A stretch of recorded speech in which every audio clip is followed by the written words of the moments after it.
So hello guys, I am Abhishek and welcome to my channel U Chemics. तो आज के इस वीडियो में हम डिस्कस करेंगे आईआईटी जैम केमिस्ट्री के सिलेबस के बारे में। तो जो बच्चे आईआईटी जैम 2021 की प्रिपरेशन कर रहे हैं तो इस वीडियो को जरूर देखें।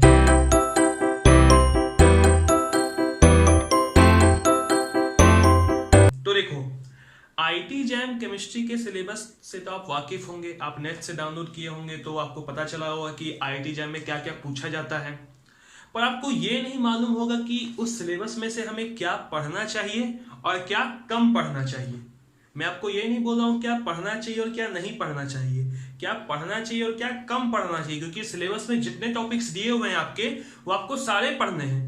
लेकिन कुछ कुछ टॉपिक्स पे आपको ज्यादा मेहनत करना है और कुछ कुछ टॉपिक्स पे आपको कम मेहनत करना है। तो बिना टाइम वेस्ट किए हुए चलिए सिलेबस को डिस्कस करते हैं। तो सबसे पहले अगर आप प्रिपरेशन कर रहे हैं जैम की तो आप सबसे पहला काम वो कीजिएगा जो मैं आपको बताने वाला हूं।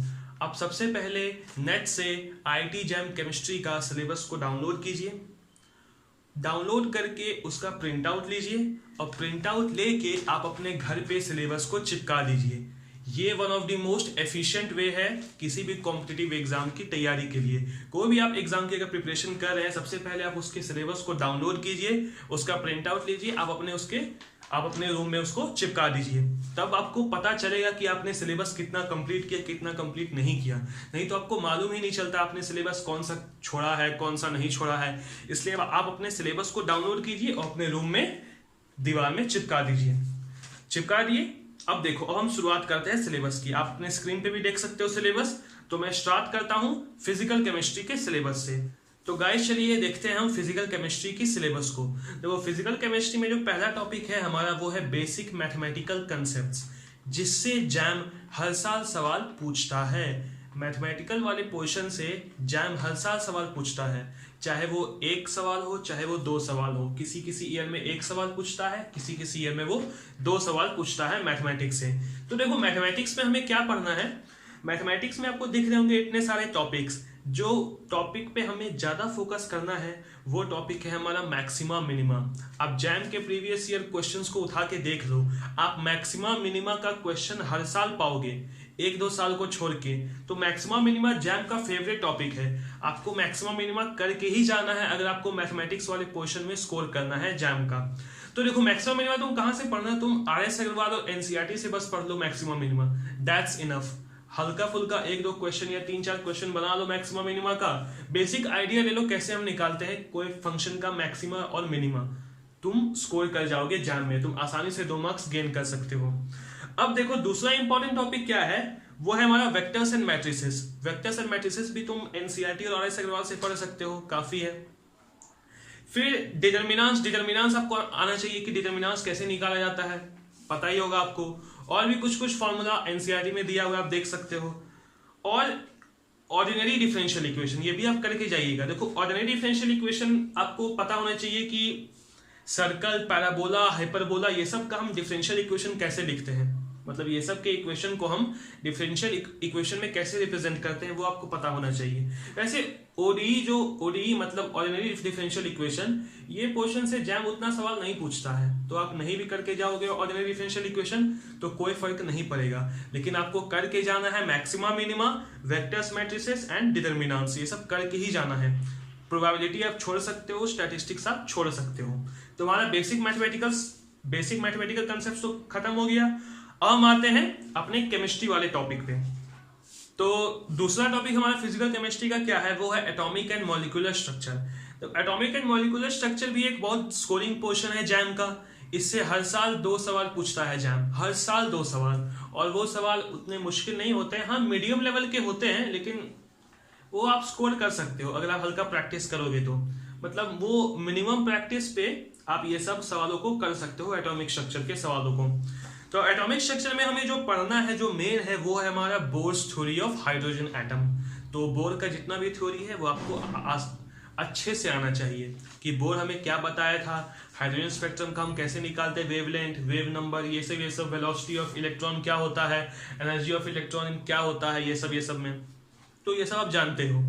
दूसरा टॉपिक हमारा क्या है, वो है हमारा वेव पार्टिकल डुअलिटी में फोकस करने की जरूरत नहीं है आपको। अनसर्टेनिटी प्रिंसिपल से भी जैम आज तक कोई सवाल नहीं पूछा है, 2005 या 2006 में पूछा था क्वेश्चन, उसके बाद शायद पूछा ही नहीं है अनसर्टेनिटी प्रिंसिपल से, Heisenberg uncertainty principle. Schrodinger's wave equation से भी क्वेश्चन नहीं पूछ रहा है जैम, पिछले 7-8 सालों से नहीं पूछा स्क्रोडिंगर वेव इक्वेशन से, लेकिन अब तब भी करके चल जाना, हो सकता है पूछ दे इस साल। क्वांटम नंबर्स आपको पढ़ना होगा, quantum numbers, basic quantum numbers जो आप 11th में पढ़े हो कि कौन सा क्वांटम नंबर वैलिड है, कौन सा क्वांटम नंबर वैलिड नहीं है, ये क्वांटम नंबर हमें क्या दर्शाता है, NLM, ये सब जो क्वांटम नंबर्स होते हैं इसके बारे में आपको बेसिक आइडिया होना चाहिए। फिर आपका हो गया शेप्स ऑफ ऑर्बिटल, ये आपको पता ही होगा, SPDF का क्या क्या शेप होता है ये आपको पता होना चाहिए। Hund's rule and Pauli's exclusion principle, electronic configuration of simple homonuclear diatomic molecule. तो ये सब टॉपिक में से आपको जो मेन टॉपिक जो फोकस करना है वो है bourse theory of hydrogen atom, और दूसरा टॉपिक जो आपको फोकस करना है वो है क्वांटम नंबर्स या क्वांटम केमिस्ट्री। क्वांटम नंबर्स देखो लिखा है जैम, लेकिन क्वांटम केमिस्ट्री से भी कभी कभी क्वेश्चन पूछ देता है जैम।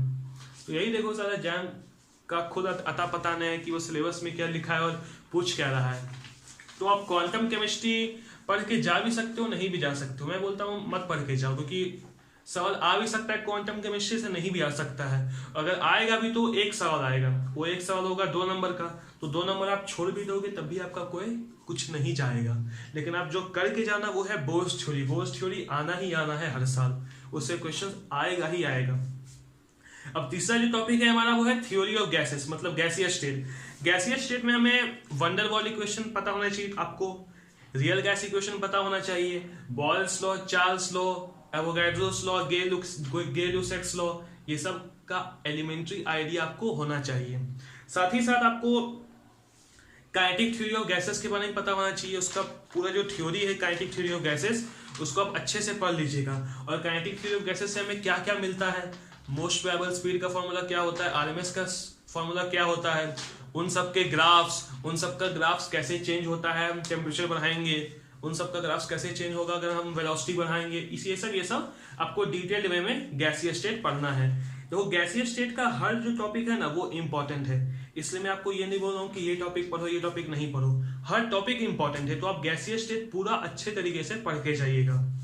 अब आते हैं हम सॉलिड स्टेट का भी हर टॉपिक इंपॉर्टेंट है, जितना भी आपको दिख रहा है, क्रिस्टल्स एंड क्रिस्टल सिस्टम्स ये इंपॉर्टेंट है। एक्सरेज मतलब क्या, देखो जो ब्रैग्स इक्वेशन है ना, ब्रैग्स इक्वेशन को ये सब एक्सरे मान रहा है, एक्सरे से हम लोग ब्रैग्स इक्वेशन निकालते हैं, तो आप ब्रैग्स इक्वेशन करके जाइएगा, जो होता है n lambda is equal to 2d sin theta, वो आप करके जाइएगा जरूर, वो भी बहुत इंपॉर्टेंट है। NaCl एंड KCl स्ट्रक्चर, देखो NaCl KCl स्ट्रक्चर तो करके जाना ही, साथ ही साथ तुम CHCl TiO2 ये सब स्ट्रक्चर का भी तुम पता करके जाना। Atomic and ionic radii, radius ratio rule, lattice energy देखो बहुत इंपॉर्टेंट टॉपिक है जैम के लिए।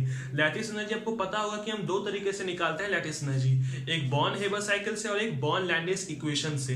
दोनों ही चीज आपको अच्छे से करके जाना है, एकदम डिटेल्ड वे में कैसे निकालते हैं हर कंपाउंड का बॉर्न हेबर साइकिल से लैटिस एनर्जी, और बॉर्न लैंडिस इक्वेशन हम कैसे इस्तेमाल करते हैं। बस आप फॉर्मूला रट के मत जाना, कैसे उसको हम अप्लाई करते हैं बॉर्न लैंडिस इक्वेशन वो आपको पता होना चाहिए, क्योंकि बॉर्न लैंडिस इक्वेशन से अच्छे क्वेश्चन पूछ चुका है जैम अपने प्रीवियस ईयर में। तो Born Lande's equation and Born Haber cycle are the most important topics in solid state.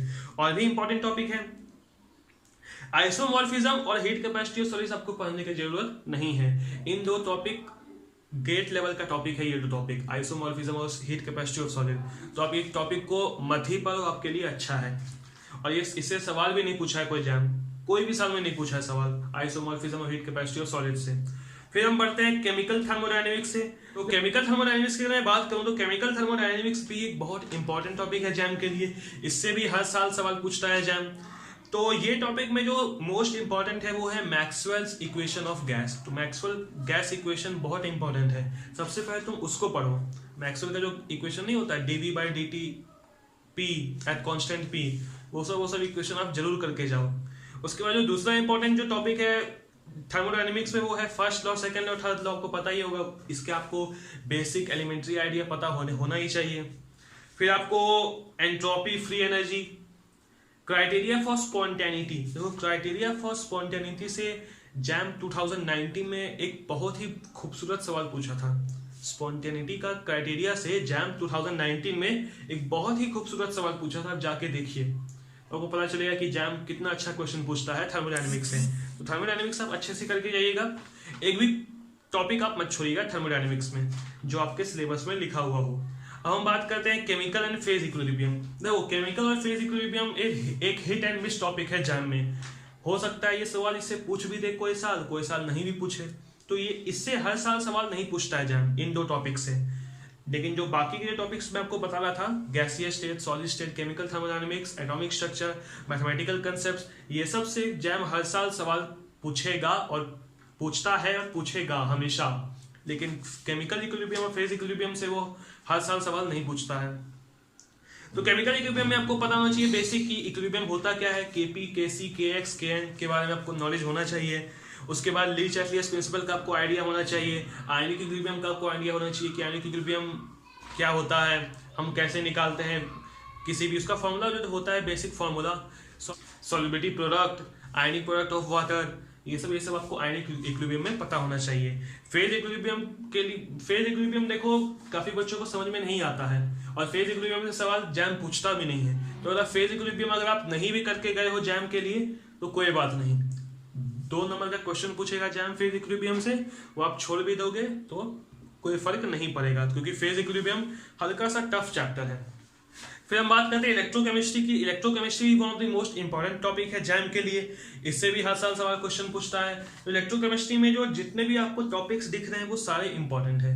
तो आप देख लेना सिलेबस में, आपको देख सकते हो सिलेबस में जितने भी आपको टॉपिक्स दिख रहे हैं इलेक्ट्रोकेमिस्ट्री में सारे इंपॉर्टेंट है, सारे करके जाना। सिवाय एक चीज तो मत करना, वो है ये चीज, concentration sales with and without transport और पोलैरोग्राफी। ये 2 चीज तो मत करके जाना। ये 2 चीज काफी लंबा भी है और काफी कंसेप्चुअल भी है और इससे जैम क्वेश्चन पूछा भी नहीं है। तो ये 2 टॉपिक्स तो मत करके जाओ इलेक्ट्रोकेमिस्ट्री के, concentration sales with and without transport और पोलैरोग्राफी। ये 2 टॉपिक्स को छोड़ के बाकी सारे टॉपिक्स इंपॉर्टेंट है जैम पॉइंट ऑफ व्यू से। अब आता है केमिकल काइनेटिक्स। केमिकल काइनेटिक्स भी बहुत इंपॉर्टेंट है। केमिकल काइनेटिक्स से देखो जैम हर साल बहुत आसान सवाल पूछता था, लेकिन ये साल वो काफी टफ सवाल पूछ दिया था केमिकल काइनेटिक्स से, जो कि कंसेक्यूटिव रिएक्शन से था। कंसेक्यूटिव रिएक्शन से आज तक जैम सवाल पूछा ही नहीं था, लेकिन इस साल पूछ दिया कंसेक्यूटिव रिएक्शन से। तो केमिकल काइनेटिक्स भी आपको जितने भी टॉपिक्स आपको दिए हुए हैं सारे टॉपिक्स आपको करके जाना है केमिकल काइनेटिक्स से। फिर हम बात करते हैं एब्जॉर्प्शन मतलब सरफेस केमिस्ट्री से। सरफेस केमिस्ट्री में भी आप सारे टॉपिक करके जाओ, क्योंकि मुझे लगता था इस सरफेस केमिस्ट्री टॉपिक में कि सरफेस फिल्म्स और लिक्विड, देखो आप देख सकते हो टॉपिक सरफेस फिल्म्स और लिक्विड, ये उतना इंपॉर्टेंट टॉपिक नहीं है जैम के लिए, लेकिन इस साल सवाल पूछ दिया था सरफेस फिल्म से। तो आप सरफेस केमिस्ट्री भी पूरा पढ़ के जाओ जो टॉपिक में आपको लिखा हुआ है। स्पेक्ट्रोस्कोपी तो है ही इंपॉर्टेंट, आपको पता है, ये क्या ही मैं आपको बताऊं ये आपको, लेकिन स्पेक्ट्रोस्कोपी आपको डिटेल में पढ़ने की जरूरत नहीं है, आपको बस बेसिक पता होना चाहिए, कुछ बेसिक्स फॉर्मूला पता होने चाहिए फिजिकल स्पेक्ट्रोस्कोपी के लिए, जो आपको मिल जाएंगे आपके बीएससी वाले बुक्स में। तो आप अच्छे बुक्स वगैरह फॉलो करते हो फिजिकल केमिस्ट्री के लिए तो आप इन पोर्शन में आसानी से स्कोर कर सकते हो स्पेक्ट्रोस्कोपी वाले पोर्शन में। तो गाइज ये रहा हमारा फिजिकल केमिस्ट्री का सिलेबस। अगर आपको फिजिकल केमिस्ट्री वाले पार्ट में जैम में स्कोर करना है तो आप 2 चीजों पे फोकस कीजिएगा जो मैं आपको बतलाता हूं। पहला चीज है आप यूनिट्स पे फोकस कीजिए। आप कोई भी फॉर्मूला अगर आप लिखते हो फिजिकल केमिस्ट्री का, उन फॉर्मूले में जितने टर्म्स यूज हो रहे हैं उन सारे टर्म्स का आपको यूनिट्स पता होना चाहिए, सारे टर्म्स का यूनिट्स आपको पता होना चाहिए। देखो कुछ क्वेश्चन जो होते हैं जैम के वो काफी कुछ टेढ़े मेरे फॉर्मूले से पूछे जाते हैं, तो उन क्वेश्चंस को हम कैसे बनाएंगे, उन क्वेश्चन को सिंपल हम यूनिट्स कैंसिलेशन से भी बना सकते हैं। तो अगर आपको फॉर्मूला नहीं भी पता है, अगर आपको यूनिट्स का नॉलेज है तो आप यूनिट से फॉर्मूला बना सकते हो। समझ रहे बात को, आपको यूनिट कैंसिल करके फॉर्मूला बनाना आना चाहिए। अगर आप ये अप्रोच लेके चलते हो जैम के क्वेश्चन के लिए तो आप हर क्वेश्चन बना लोगे फिजिकल केमिस्ट्री का। तो आपको यूनिट्स का नॉलेज पक्का होना चाहिए। और दूसरा बात क्या है कि आपको जैम के प्रीवियस ईयर क्वेश्चन पे फोकस करना है फिजिकल केमिस्ट्री के लिए। मान लो कोई क्वेश्चन आया रेडियस ऑफ हाइड्रोजन एटम निकालना, तो तुम एनालाइज करो क्वेश्चन को कि रेडियस ऑफ हाइड्रोजन एटम से और क्या क्या क्वेश्चन पूछ सकता है जैम, और क्या क्या वेरिएशन हो सकते हैं। तो कोई भी प्रीवियस ईयर क्वेश्चन उठाओ और उसको तुम एनालाइज करो, उसका वेरिएशन तुम एनालाइज करो। अगर तुम वेरिएशन को तुम एनालाइज कर लिए तुम फिजिकल केमिस्ट्री में स्कोर कर जाओगे।